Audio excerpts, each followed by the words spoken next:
Chapter 27। Janvi घर से बाहर आई और किसी को कॉल किया। वो बोली, तुम्हें कैसे पता चला यार कि मेरे पास ये फ़ोन है? यार कमाल हो तुम तो। ओके, तुम मिलते हैं कल। हाँ, हमारे फेवरेट रेस्टोरेंट में। इतना बोलकर जानवी कॉल डिस्कनेक्ट करके खुद से बोली, अब बस जल्दी से राघव सर से पीछा छुड़वाना है, फिलहाल जाना होगा उनके पास। इतना बोलकर वो ऑटो में बैठकर राघव के फार्म हाउस के लिए निकल गई। दिल्ली शहर, लीला होटल। होटल के एक कमरे में एक आदमी किसी से बात कर रहा होता है, जो कि कुर्सी पर बैठा था। आदमी बोला, सर देवराज को हराना आसान नहीं है, क्योंकि उसका बेटा राघव से रघुवंशी शेर है। शेर मैदान में आ जाए तो बड़े बड़े को मात दे देता है, और वो ढाल है अपने बाप की। उसके रहते उसके बाप को कोई टच तो क्या नज़र उठा के देख नहीं सकता। अगर किसी ने ऐसी हिम्मत भी की तो राघव उसकी आंखें नोच लेता है। कुर्सी पर बैठा आदमी बोला, शेर कितना भी बहादुर क्यों ना हो, लेकिन शिकारी के जाल में फंसी ज़्यादा है। बस पता लगाओ कि इस शेर की कमजोरी क्या है। आदमी फिर सर झुका के चला जाता है तो कुर्सी पर बैठा आदमी खुद से बोला, राघव से रघुवंशी, तुम्हारा पाला कभी अपने लेवल के आदमी से नहीं पड़ा, इसलिए तुम कभी नहीं हारे, लेकिन इस बार हारना पड़ेगा तुम्हें। राघव का फार्म हाउस। जानवी राघव के फार्म हाउस में पहुंच चुकी थी। उसे फायरिंग की आवाज़ सुनाई दे रही थी। वो खुद से बोली, पता नहीं अभी क्या कर रहे हैं, देखती हूँ क्या है ये पागलपन। फिर जानवी अंदर गई, लेकिन उसको कोई दिखाई नहीं दे रहा था। वो बोली, कहाँ हैं सब लोग, कोई दिखाई क्यों नहीं दे रहा? टेरेस पे देखती हूँ। इतना बोलकर जानवी टेरेस पर जाती है और वहाँ का नज़ारा देख के शॉक्ड रह जाती है। सामने वही दो आदमी रस्सी के सहारे बांधे गए थे, अखिल के आदमी जो भाग गए थे राघव से बच के, और उनके नीचे कोयले जलाए गए थे। वो सब राघव के सामने अपनी जान के लिए गिड़गिड़ा रहे थे, और राघव खुद भी कांच के टुकड़े पर AK-47 लेकर चल रहा, जिससे उसके पैरों से कांच चुभ रहा था। लेकिन फिर भी वो दोनों आदमियों की तरफ गोली चला रहा था, लेकिन किसी को मार नहीं रहा था। वो उनकी मौत से पहले तड़पाना चाहता था, जैसे कि उसने कहा भी था। राघव इस वक्त बहुत भयानक लग रहा था, और उसकी हैवानियत देखकर वो दोनों आदमी डर रहे थे। और तभी कुशल राघव के पास आके बोला, बॉस आप खुद को क्यों टॉर्चर कर रहे हैं? गलती तो इन दोनों की थी ना। राघव अपनी लाल आंखों से कुशल की तरफ देख के बोला, क्योंकि मुझे भी सजा मिलनी चाहिए। मेरी जान की सुरक्षा का ध्यान रखने की जिम्मेदारी मेरे ऊपर थी, तो मैं क्यों नहीं था उसके साथ? कुशल बोला, लेकिन बॉस आपने बचा लिया था ना उन्हें। राघव फिर से चलते हुए बोला, अगर नहीं पहुंचता तो, अगर मेरी जान के साथ कुछ हो जाता तो, इसलिए ये सज़ा मेरे लिए ज़रूरी है, जिससे मैं भी आगे से कोई गलती ना करूं, स्पेशली अपनी जान की सेफ्टी को लेकर।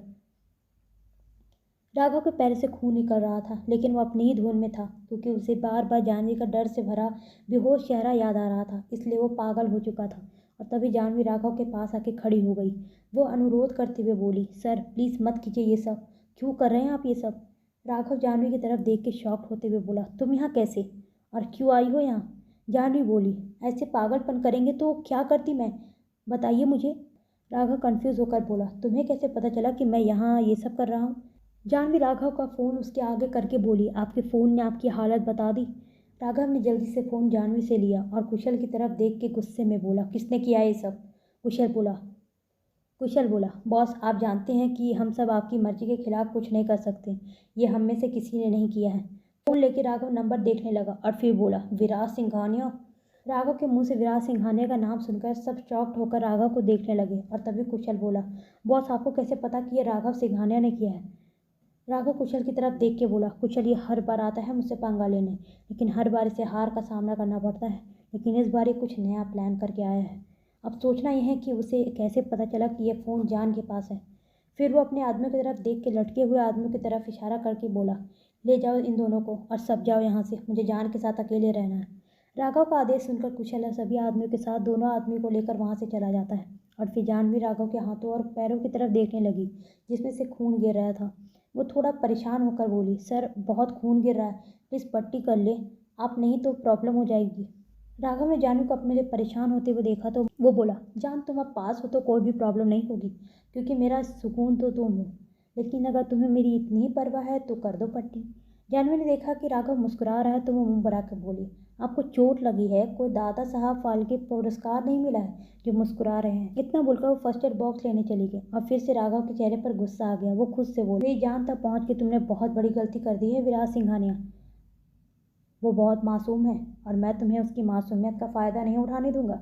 इधर जानवी बॉक्स लेके खुद से बोली, शायद यही वो इंसान है जिसे मैं खोज रही थी, क्योंकि यही वो है जो राघव सर से हारने के बाद भी टिका हुआ है, और राघव सर से नहीं डरता, बस पूरा दिमाग लगाकर सर के सामने नहीं आता, इसलिए हार जाता है, और उसकी मदद से ही मैं वो करूँगी जो मुझे करना है। कल के कल मुझे मिलना होगा विराज सिंघानिया से। इतना बोलकर जानवी बॉक्स लेकर राघव के पास चली जाती है। चैप्टर 28। राघव अपने बेडरूम में विराज के बारे में सोच रहा था कि तभी जानवी वहाँ अपने हाथ में बॉक्स लेकर आई और राघव की तरफ देख के बोली, सर आप प्लीज़ बेड पर बैठ जाएं, मैं आपकी पट्टी कर दूँ। राघव को ये सुनकर बहुत खुशी हो रही थी। वो भी चुपचाप बिस्तर पर बैठ गया और जानवी राघव की पट्टी करने लगी। जानवी पट्टी कर रही थी और राघव जानवी को बिना पलके झपकाए देख रहा था। बालकनी से आती हवा से जानवी के बाल बार बार उसके चेहरे पर आ रहे थे, जिससे जानवी और भी खूबसूरत लग रही थी। और तभी राघव जानवी को देखकर बोला, तुमने वो वीडियो देखा तो भी क्यों आई? तुम्हें क्या फ़र्क पड़ता है अगर मुझे कुछ भी हो जाए तो? जानवी अपनी नज़रों को झुकाए ही बोली, मुझे आपको थैंक्स कहना था। आपने मुझे बचाया और मैंने आपके साथ बुरा व्यवहार किया, सो सॉरी।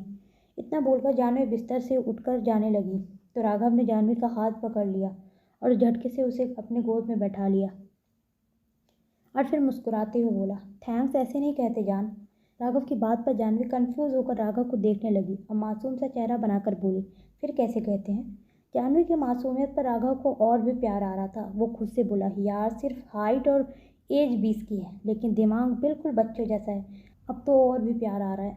और फिर राघव अपने होठों पर अपनी उंगली रख के बोला, रिश्वत दे दो यहाँ पर तो शायद स्वीकार कर लूँ तुम्हारा थैंक्स। राघव की बात सुनकर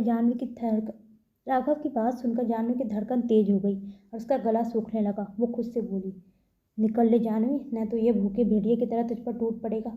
जानवी राघव की पकड़ से खुद को छुड़ाने की कोशिश कर रही थी कि तभी राघव ने उसे कमर से पकड़ा और अपने करीब कर लिया। जानवी कुछ बोलने ही वाली थी कि राघव ने उसके होठों पर अपने होठ रख दिए और अपने होठों से जानवी के होठों को दबाकर लिक करने लगा। जानवी ने भी अपनी आंख बंद कर ली।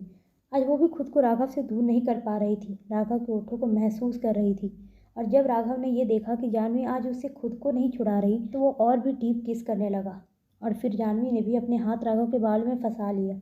कुछ वक्त बाद जब दोनों को सांस लेने में प्रॉब्लम होने लगी तो राघव ने जानवी को होठों को रिलीज किया और फिर राघव जानवी को देखने लगा। जानवी राघव की नज़रों से शर्मा रही थी, इसलिए उसने अपनी नज़रें झुका ली और बोली, सर मुझे जाना होगा। राघव जानवी के चेहरे को अपने हाथ में लेके बोला, ओके चली जाना, लेकिन आज पहली बार तुमने मुझे अपने करीब आने दिया है तो प्लीज़ थोड़ी देर और मेरे पास रुक जाओ। जानवी बिना कुछ बोले वापस बिस्तर पर बैठ गई और फिर राघव ने उसे पकड़कर अपने करीब खींचा और उसकी गर्दन पर किस करने लगा। वो अब खुद पर कंट्रोल नहीं कर पा रहा था, इसलिए उसने जानवी की कुर्ती की जीप खोली और उसकी पीठ पर किस करने लगा। धीरे धीरे राघव आगे बढ़ रहा था और जानवी भी कुछ नहीं बोल रही थी। और फिर राघव ने जानवी को बिस्तर में सुला दिया और खुद भी उसके ऊपर आ गया और जानवी के कॉलर बोन पर किस करने लगा। अब राघव जानवी को हर तरह से पाना चाहता था, इसलिए वो अब नीचे की तरफ बढ़ रहा था, जिसके लिए शायद अभी जानवी तैयार नहीं थी। और तभी जैसे जानवी को होश आया उसने झटके से राघव को खुद से दूर किया और जल्दी से खड़ी हो गई। वो गुस्से में अपने दुपट्टे से खुद को ढकते हुए बोली, आपने आज हद पार कर दी है मिस्टर राघव से रघुवंशी, मैं आपको कभी माफ़ नहीं करूँगी। आज के बाद मैं कभी आपके सामने नहीं आऊँगी। खोज लीजिएगा अपने लिए कोई दूसरी जानवी जो आपकी इशारे पर नाचे और आपके साथ इस बिस्तर पर सोने के लिए तैयार हो जाए। जानवी की बात सुनकर राघव को फिर से गुस्सा आ गया। वो जानवी को पकड़कर बोला, तुम मुझसे दूर नहीं जा पाओगी, मैं जाने नहीं दूंगा। इतना याद रखना, जिस दिन तुम मुझसे दूर होगी मैं ये दुनिया ख़त्म कर दूंगा। और हाँ, तुम्हारे जैसा कोई दूसरा हो ही नहीं सकता, तुम्हारे अलावा मुझे कोई नहीं झेल सकता जान। जानवी ने राघव का हाथ खुद पर से हटाया और वहाँ से रोते हुए भाग गई। सुबह का वक्त, राम मंदिर। जानवी मंदिर में बैठी थी। आज उसकी आंखों में आंसू थे। वो राम जी की मूर्ति के सामने हाथ जोड़कर बोली, हे राघव जी, क्या हो गया था मुझे कल? क्यों नहीं रोक पाई थी मैं उन्हें? क्यों वो मेरे इतने करीब आए? क्यों राघव जी, क्यों? कहीं मैं उनसे प्यार तो नहीं करने लगी ना? नहीं, मैं ऐसे इंसान से कभी प्यार नहीं कर सकती जिसे दूसरों की फीलिंग और जान की कोई परवाह नहीं हो सकती, जिसे सिर्फ अपनी जिद पूरी करनी होती है। जानवी बहुत देर से बैठी थी और अब वो थोड़ी शांत भी हो गई थी कि तभी उसके फ़ोन पर कॉल आया और उसने कॉल रिसीव करके बोला, हाँ मैं आ रही हूँ। इतना बोलकर वो वहाँ से निकल गई। जानवी रेस्टोरेंट में पहुँची और तभी वो सामने किसी से टकरा गई। सामने देखा तो एक लड़का ब्लू शर्ट और ब्लैक जीन्स पहनकर खड़ा था। बहुत स्मार्ट दिख रहा था। उसे देखकर जानवी बोली, श्लोक सॉरी यार, थोड़ी देर हो गई। तुम तो जानते हो ना कि मैं राघव जी की पूजा किए बिना नहीं आ सकती थी।